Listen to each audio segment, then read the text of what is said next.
نو رسول الله مبارک ولګېدو د صحابو وروروالی په منځ کې قایم یې کړی وی پلان کې ته د درورې ته د درورې ته د درورې ولې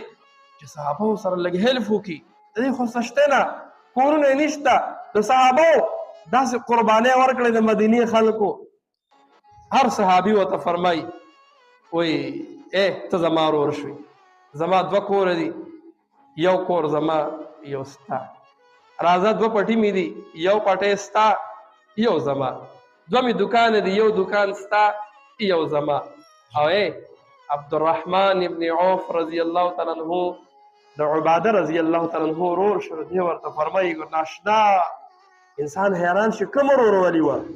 د دې ورته فرمایي عبدالرحمن وایي زما دوه ښځې دوه مې ښځې دي وایي ته راشه وایي ته پې ګوته کښېږده وایي چې دا زما خوښه ده او زه به ولګم دې له به طلاق ورکړمه او عدت به تېر کړي او ته به ورسره نکاح وکړي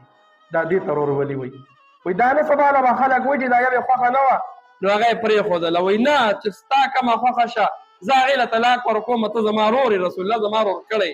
نو بس دا یو درته پرېږدمه عبدالرحمن ابن عوف رضی الله تعالی عنه ورته فرمایي بارک الله فی مالک و زوجک